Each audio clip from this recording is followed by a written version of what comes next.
کیوں ڈر رہے ہیں؟ وہ کہتے ہیں کہ امام نکل آئیں اور بھائی لوگ نماز پڑھ رہے ہوں، خوف ہے بھائی کسی وقت بھی آ سکتے ہیں نا، ٹھیک ہے، اور یہ ہم نماز پڑھیں تو یہ تو لینے کے دینے پڑ جائیں گے، تو پھر وہ اپنی نماز کو یا تاخیر میں لے جاتی ہیں یا پڑھتے نہیں ہیں۔ اچھا، تو یہاں تک عماد بھائی یہ ابن تیمیہ صاحب کا جھوٹ تھا۔ ابن تیمیہ نے جب یہ جھوٹ بولا تو محمد بن عبد الوہاب نے کہا کہ بھائی میں کیوں پیچھے رہوں، جب سب جھوٹ بول رہے ہیں تو میں بھی بولوں گا، اور شیعوں کا جتنا ابن تیمیہ دشمن تھا اتنا دشمن تو میں بھی ہوں۔ اس لیے اس نے ایک رسالہ لکھا محمد بن عبد الوہاب نے، رسالہ فی الرد علی الرافضہ، رافضہ یعنی ہم رافضیوں شیعوں کے رد میں ایک رسالہ لکھا۔ اس بھائی نے تو کیا بات ہے، وہ گھوڑے خچروں کی بات کر رہے تھے، انہوں نے کہا دیکھو بھائی شیعہ دو نمازیں ملا کے کیوں پڑھتے ہیں؟ نہیں وہ اصل میں تطور ہوتا ہے نا، دیکھیں ترقی ہوتی ہے، ترقی ہوتی ہے۔ وہ 14ویں گریڈ کا جھوٹ بول رہا تھا، یہ 16ویں گریڈ کے جھوٹے ہیں، یہ 18ویں گریڈ کا بھی دکھائیں گے۔ وہ کہتے ہیں بھائی لوگ مطلب الجمع بین الصلاتین، شیعہ دو نمازیں ملا کے کیوں پڑھتے ہیں، اس کی وجہ کیا ہے؟ یہ آپ نے آج تک کہیں نہیں سنا ہوگا میرے پیارے بچوں، یہ آپ کو کہاں ملے گا؟ یہ مکتب خلفاء میں آپ کو ایسے جھوٹ ملیں گے۔ ومنہا، اب ان میں سے کیا ہے؟ تجویزہم الجمع بین الظہر والعصر والمغرب والعشاء، وہ کہتے ہیں بغیر عذر کے وہ کیا ہے ان کو جمع کرتے ہیں، وہ پھر آگے ترمذی کی روایت وغیرہ وغیرہ بیان کرتے ہیں۔ اچھا، اس کے بعد کہتے ہیں کہ کیلا، یہاں سے یہ بھی کہا جاتا ہے کہ ان سبب جمعہم بین الظہرین والمغربین طول الدہر ما اختیار تاخیر فیہما ہوا انہ ینتظرون القائم المختفی فی السرداب۔ کیا ربط ہے؟ وہ کہتے ہیں کہ یہ ظہر اور عصر مغرب اور عشاء اس لیے ملا کے پڑھ رہے ہیں پوری طول دہر میں، ٹھیک ہے، اور کہا کہ تاخیر کا اختیار ہے، وہ اس لیے کہ یہ لوگ انتظار کر رہے ہیں اس قائم کا کہ جو مخفی ہو چکا ہے سرداب میں یعنی کیوں لیقتدوا بہ، تاکہ وہ امام آئے اور اس کی اقتداء کریں۔ ہمیں مجھے تو نہیں سمجھ آ رہی، جس کو سمجھ آئے بھائی یہ جو بیان کیا جا رہا ہے محمد بن عبد الوہاب کی جانب سے، اس لیے کہتے ہیں نا کہ وہابی اور عقل یہ متضاد چیزیں ہیں، ٹھیک ہے، یہ دونوں جگہ پہ جمع نہیں ہو سکتی، جہاں پہ وہابی ہوگا وہاں پہ عقل نہیں ہوگی، جہاں پہ عقل ہوگی وہاں پہ وہابی نہیں ہوگا۔ اب یہ جو بیان کر رہے ہیں محمد بن عبد الوہاب صاحب، وہ کہتے ہیں شیعہ ظہر و عصر مغرب اور عشاء کو اس لیے جمع کر کے یعنی ایک ساتھ پڑھتے ہیں تاکہ انتظار کریں امام کا جو سرداب میں ہیں، پھر ان کی اقتداء کریں گے۔ اچھا، پھر وہ کہتے ہیں کہ یہ تاخیر کرتے ہیں ظہر و عصر کی الی قریب غروب الشمس، سورج غروب ہونے کے قریب آ جاتا ہے۔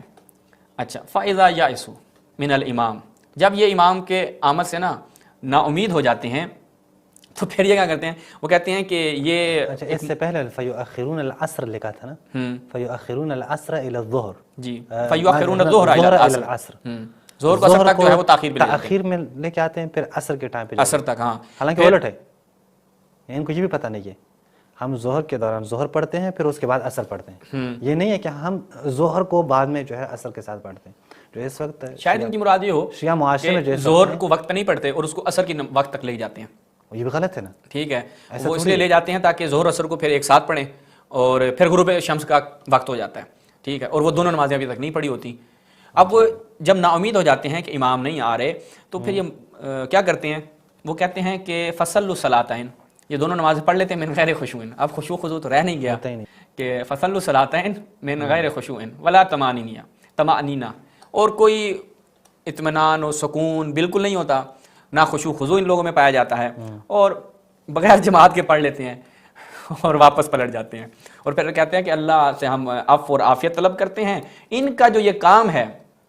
ٹھیک ہے، یہ صاحبان عقل کے لیے جو ہے وہ ہنسنے کا سبب بنتا ہے کہ صاحبان عقل ان کے کام پہ ہنسیں۔ یعنی اب دیکھیں بھائی آپ کو چلیں صاحبان عقل بھی ہے، تم تو پھر بھی نہیں ہنس سکتے، تمہارے پاس تو عقل ہی نہیں، وہ بھی نہیں ہے بھائی۔ دیکھو وہابی ہوں یا ہمارے کتابی ہوں، ان سب کی خدمت میں عرض کریں گے بھائی جھوٹ وہ بولو جو پکڑا تو نہ جائے، البتہ جھوٹ پکڑا جاتا ہے، جھوٹ کے پاؤں نہیں ہوتے، لیکن آج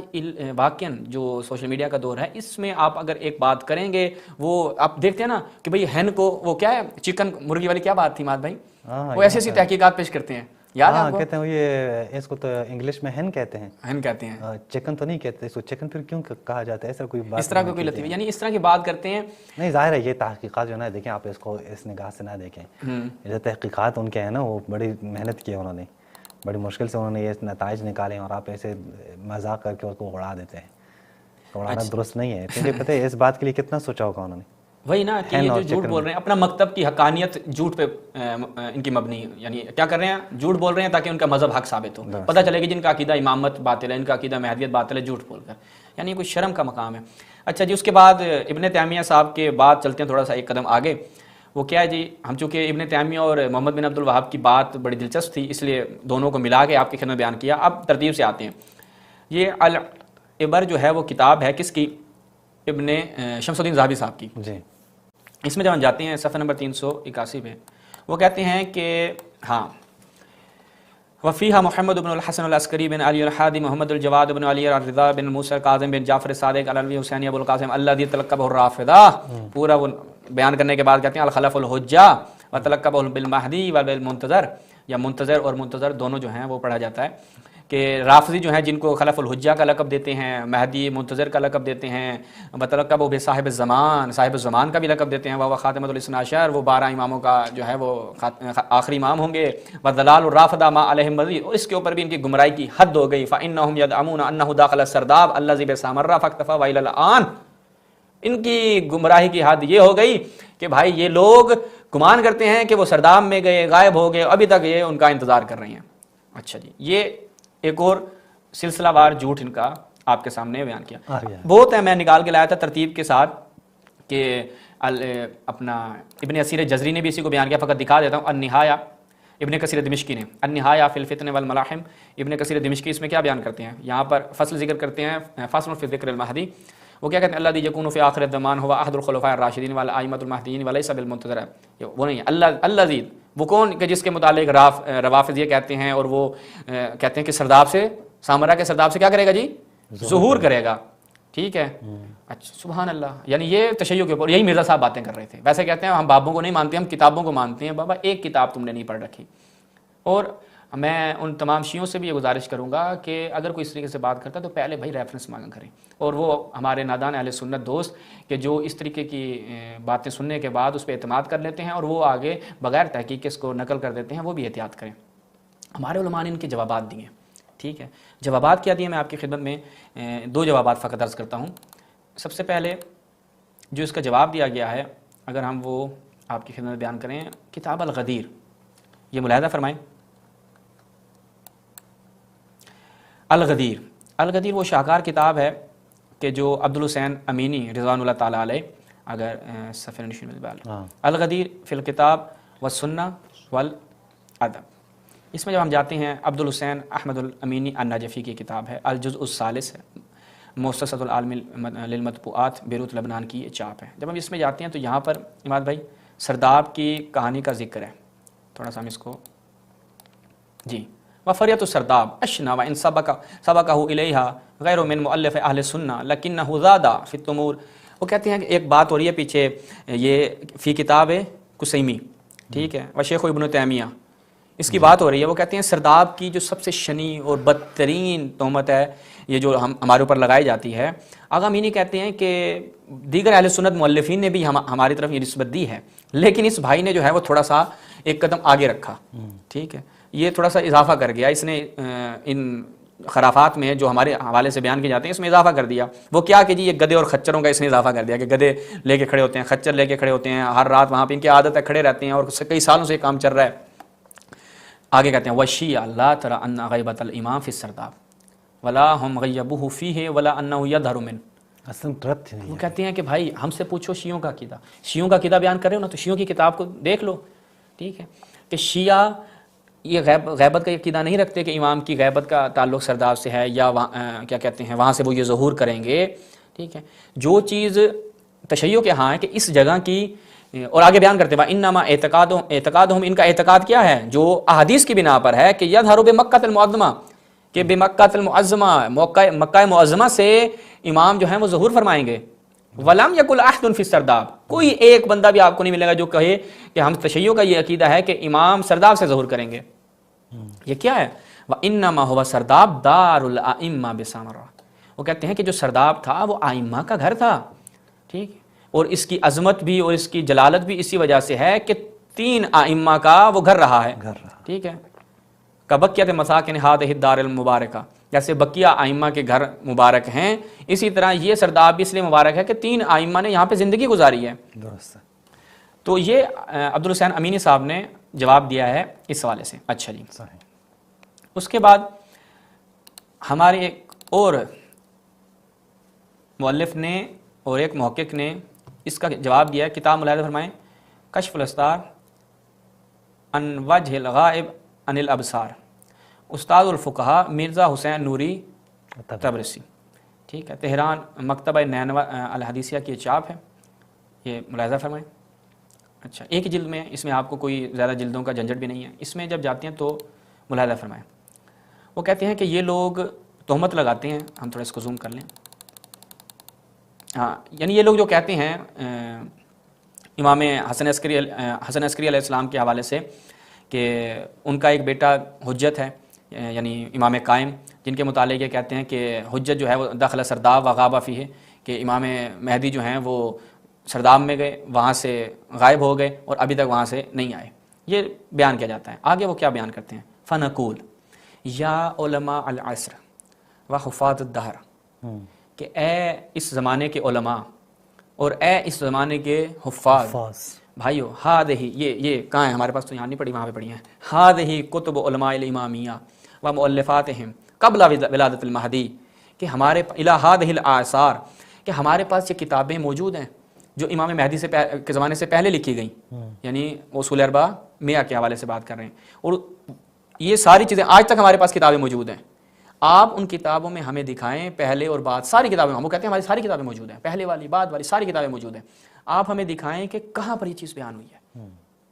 ٹھیک ہے، یہ جو آپ ہماری طرف نسبت دیتے ہیں یہ کہاں پہ بیان ہوئی ہے، کہیں پر یہ چیز بیان نہیں ہوئی، اور آپ تشیع کے حوالے سے یہ بات کر رہے ہیں، کتنا یعنی مؤدبانہ انداز سے بیان فرما رہے ہیں کہ اے یا علماء العصر و حفاظ الدہر،